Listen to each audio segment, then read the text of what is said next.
नमस्कार दोस्तों, स्वागत है आपका DHFF अड्डा में। इस वक्त की एक बड़ी अपडेट आ रही है। क्या है पूरा मामला, जानने के लिए हमारे सहयोगी के पास चलते हैं। हाँ जी, बताएं। जी बिल्कुल आकाश, ये खबर है करण जौहर और उनकी जो नई फिल्म आई है गुंजन सक्सेना द कारगिल गर्ल, उसे लेकर है। लगातार एयरफोर्स उनसे नाराज है ही और उसे लेकर CBFC में शिकायत कर चुकी है कि करण जौहर ने इंडियन एयरफोर्स की छवि खराब करने की कोशिश की है अपनी फिल्म के जरिए। लेकिन अब इस मामले में विंग कमांडर एक हैं, वो भी करण जौहर पर जबरदस्त तरीके से नाराज दिखाई पड़ रही हैं। रिटायर्ड विंग कमांडर नम्रता चंडी इनका नाम है और इन्होंने लगातार करण जौहर पर कई एक आरोप लगाते हुए सिलसिलेवार तरीके से कई बड़ी बातें कही अपने इंटरव्यू में और सीधे तौर पर करण जौहर से ये कहा है कि आप फिल्म बनाइए, लेकिन झूठ परोसकर इंडियन एयरफोर्स को बदनाम करने की कोशिश आप बिल्कुल ना कीजिए। क्या कुछ कहा है नम्रता चंडी ने अपने इस इंटरव्यू में गुंजन सक्सेना को लेकर, वो सारी बातें सिलसिलेवार तरीके से आकाश में आपको बता देता हूं। आउटलुक में पब्लिश हुए अपने इस ओपन लेटर में उन्होंने लिखा है कि मैंने खुद इंडियन एयरफोर्स को कई साल तक सर्व किया है बतौर हेलीकॉप्टर पायलट,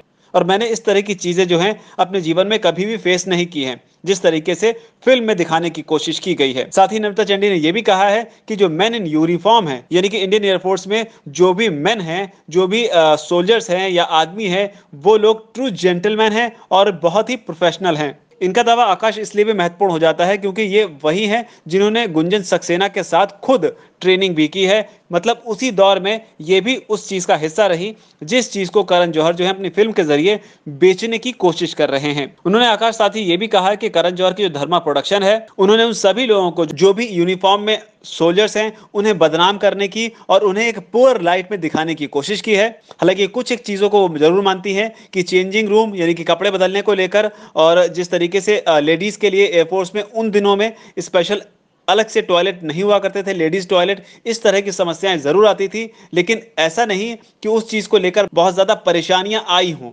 उन्होंने साथ ये भी कहा बल्कि कुछ एक मौकों पर तो ऑफिसर भाइयों ने खुद बाहर खड़े होकर उस मौके पर उनको गार्ड तक किया है कि ताकि वो अंदर कपड़े बदल सकें। तो इस तरीके की बात कही है कि सोल्जर्स ने कई बार बाहर खड़े होकर, सोल्जर ऑफिसर ब्रदर्स का उन्होंने जिक्र किया है कि उन्होंने बाहर खड़े होकर उस मौके को गार्ड भी किया है कि वो कपड़े बदल सके। उन्होंने इसके अलावा करण जौहर की जो पूरी स्क्रिप्ट है उस पर भी सवाल खड़े कर दिए। उन्होंने कहा कि करण जौहर जो है अपनी स्क्रिप्ट में कई सारे झूठ जो है उन्हें बेचने की कोशिश कर रहे हैं। करण जौहर जो बताते हैं कि गुंजन सक्सेना जो है वो पहली लेडी पायलट है इंडियन फोर्सेस में, जबकि नम्रता कहती है कि गुंजन सक्सेना नहीं बल्कि श्रीविद्या राजन जो थी वो पहली लेडी पायलट थी जिन्होंने कारगिल के लिए उड़ान भरी थी। इसके अलावा नम्रता ये भी बताती हैं कि वो खुद भी एक पहली महिला ऑफिसर हैं जिन्होंने इंटरनेशनल बॉर्डर को बतौर महिला क्रॉस किया था, तब उन्होंने पाकिस्तान के लिए उड़ान भरी थी और यह वाकया 1996 का है। और खास तौर पर जिस तरह से महिलाओं के फोर्सेज में अनकंफर्टेबल होने को दिखाने की कोशिश की गई है, उसे लेकर भी नम्रता ये कहती है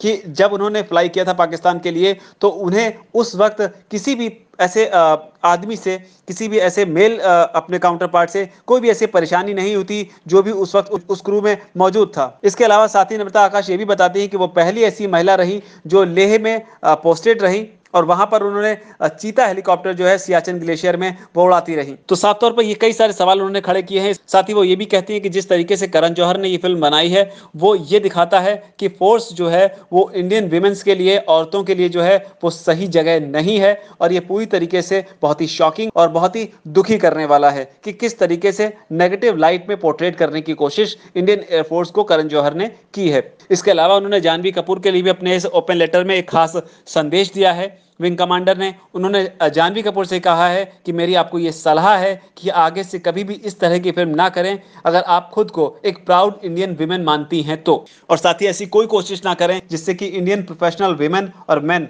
उन लोगों को एक बुरे लाइट में यानी कि एक गलत तरीके से दिखाने की कोशिश की जाती हो।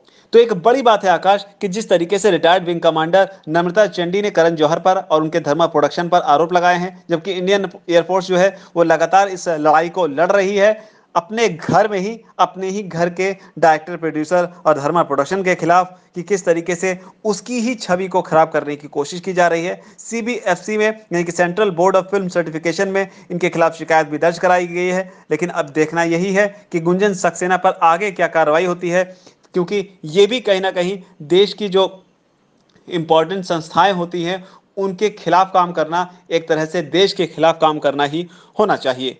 बहरहाल इस पर आगे जो भी अपडेट होगी आकाश, वो मैं आपके साथ शेयर करता रहूंगा। जी बिल्कुल, आगे जो भी डेवलपमेंट इसे लेकर होती है हम आपके साथ शेयर करते रहेंगे। आप भी अपनी बात जरूर शेयर करते रहिए क्योंकि आपकी सोच का सामने आना भी जरूरी है। बहरहाल दोस्तों, आपको हमारी ये रिपोर्ट कैसी लगी कमेंट सेक्शन में लिखकर बताएं। इस वीडियो को लाइक करें, शेयर करें और हमारे चैनल DHFF अड्डा को अगर अब तक आपने सब्सक्राइब नहीं किया है तो हमारे चैनल को सब्सक्राइब कर लें। इस वीडियो को यहां तक देखने के लिए आपका धन्यवाद। नमस्कार।